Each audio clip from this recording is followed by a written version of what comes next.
이사야 27장 강의 새 시대를 이루는 심판 1절 그날에 여호와께서 그의 견고하고 크고 강한 칼로 날랜 뱀 리워야단 곧 꼬불꼬불한 뱀 리워야단을 벌하시며 바다에 있는 용을 죽이시리라. 본장은 26장과 같은 일이 있는 동시에 인류의 원수가 되는 꼬불꼬불한 뱀 리워야단을 벌하고 용을 죽이는 것이 심판의 대지가 되는 것을 1절에 말하였다. 해설 26장 1절도 그날이죠. 27장 1절도 그날이죠. 이거 무슨 날입니까? 24장에 하나님이 세상을 뒤집어 엎는 날이라 그 말이죠. 그럼 그때 뭘 심판을 하냐면 용이라 그 말이야요. 옛뱀 용. 용의 세력을 없앤다 그 말이거든요. 지금 이 세상은 뱀의 세력, 그 뱀과 용은 막이 아닙니까? 순 뱀이 용이 막입니다. 이 산에 딱 들어올 적에 용 2마리 나타나는데요. 정말 꼬불꼬불한 뱀이야요. 꽁지는 뱀의 꼴이요. 그놈이 날 대항해 들어오는데요. 그래 너는 저놈을 이겨야 변화 성도가 많이 일어난다 그거요. 그러면 이 뱀이란 용, 옛뱀 용, 이것이 심판의 대상자다 그 말입니다. 2절에서 3절 그날에 너희는 아름다운 포도원을 두고 노래를 부를지어다. 나 여호와는 포도원 지기가 되며 때때로 물을 주며 밤낮으로 간수하여 아무든지 이를 해치지 못하게 하리로다. 그날에 여호와께서 친히 당신의 아름다운 동산을 직접으로 이루신다. 해설 그날이란 새 시대를 말한 거야요. 참 포도원이라 아름다운 새 시대가 다시 온다는 것입니다. 아름다운 포도원 같은 새 시대가 온다는 것입니다. 4절에서 5절 나는 포도원에 대하여 노함이 없나니 찔레와 가시가 나를 대적하여 싸운다 하자 내가 그것을 밟고 모아 불사르리라. 그리하지 아니하면 내 힘을 의지하고 나와 화친하며 나와 화친할 것이니라. 하나님은 아름다운 동산의 방해가 되는 대적을 불살라버리고 새 시대를 이룰 것이니 누구든지 하나님의 힘을 의지하고 하나님과 화친한 자는 남게 된다.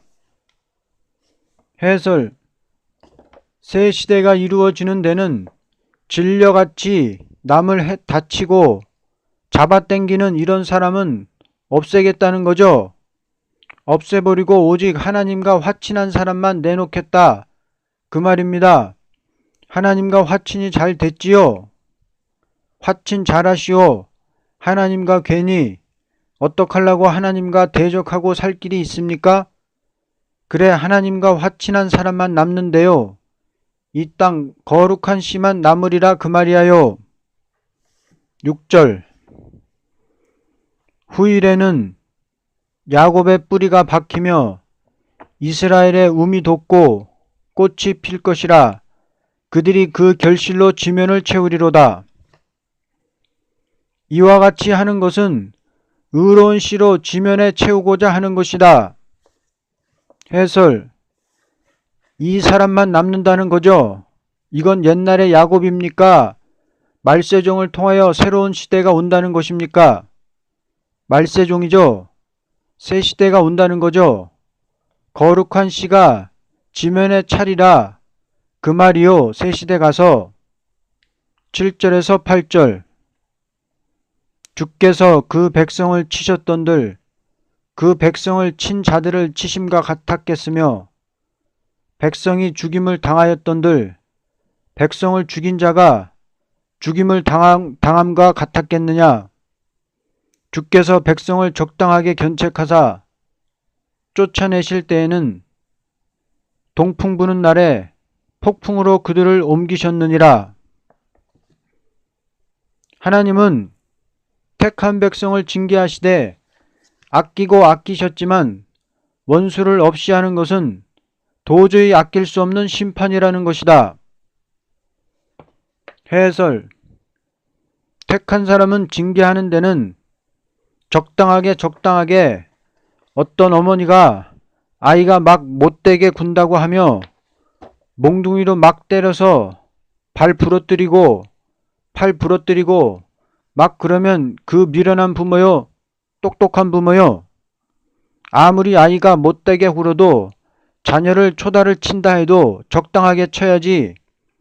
하나님께서 당신이 사랑하는 백성이 사랑하는 종이 잘못이 있다고 하더라도 쳐버리는 게 아니야. 적당히 깨닫도록 깨닫게 하기 위한 목적에서 하겠지만은 심판에는 용서가 없다는 것입니다. 심판날에는 적당히 할까요? 그건 용서가 있어야 돼요? 없어야 돼요? 용서가 없어야 되겠습니까? 그 말이야요. 용서가 없어야 안 되겠습니까? 그 말이야요. 은혜의 때는 적당하게 견책하면서 은혜 줬지만은 심판날에는 용서가 없다. 그 말이야요. 반드시. 9절에서 10절. 야곱의 불의가 속함을 얻으며 그의 죄 없이함을 받은 결과는 이로 말미암나니 곧 그가 제단의 모든 돌을 부서진 횃돌 같게 하며 아세라와 태양상이 다시 서지 못하게 함에 있는 것이라. 대저 견고한 성읍은 적막하고 거처가 황무하며 버림받아 광야와 같은즉 송아지가 거기에서 먹고 거기에 누우며 그 나뭇가지를 먹어 없이 하리라. 하나님은 택한 백성의 부족을 용서하시는 동시에 하나님을 대적하는 우상의 세력은 하나도 용납할 수가 없다는 것이다.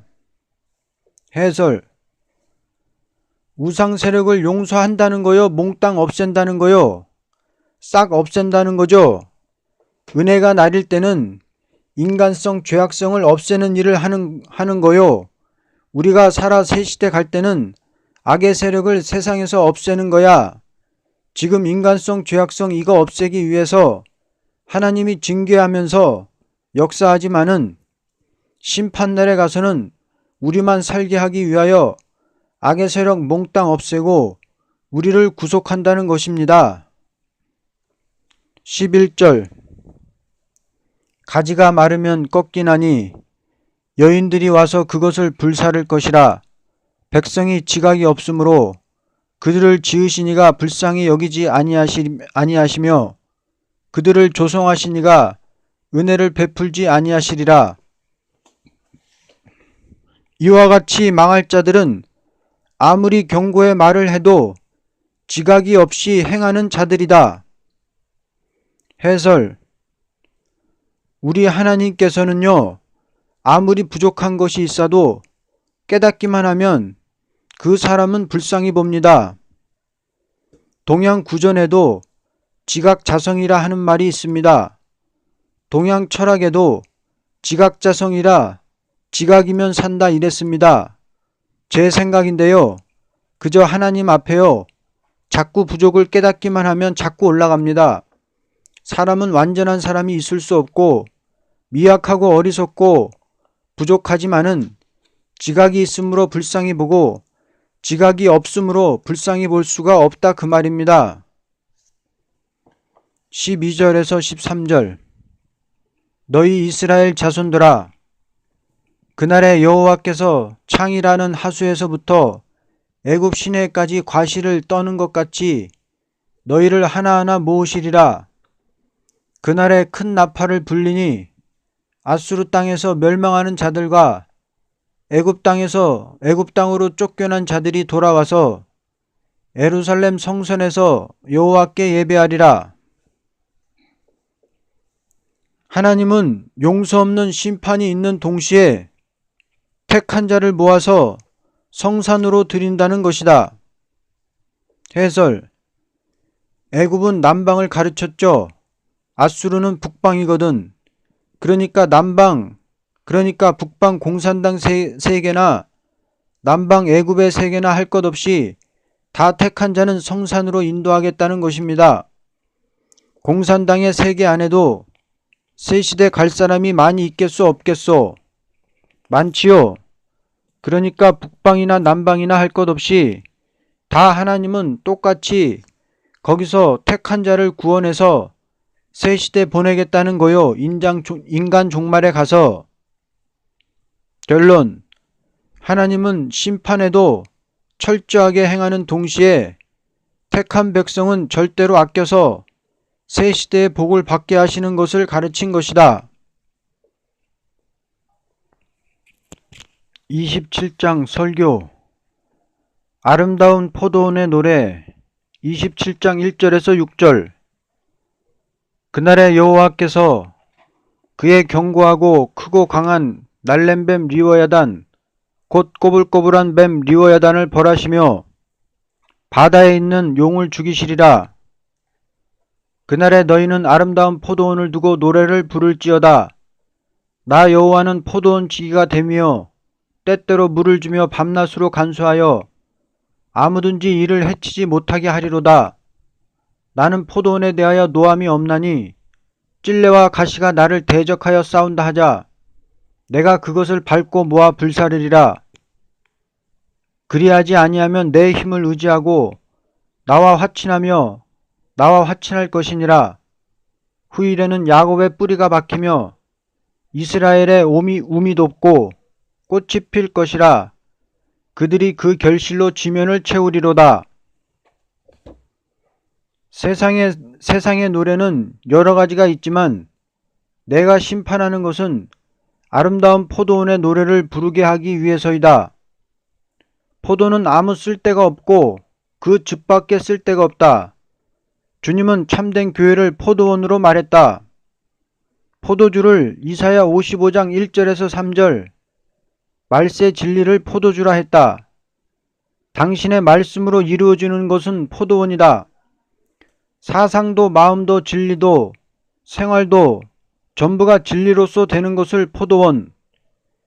요한복음 15장에 포도원이라고 했고 진리로서 참된 맛을 본 자를 집이라는 것이다. 예배라는 것은 진리다. 예배라는 것은 사상 정신이 진리와 멀어지면 그 예배는 멀어진다.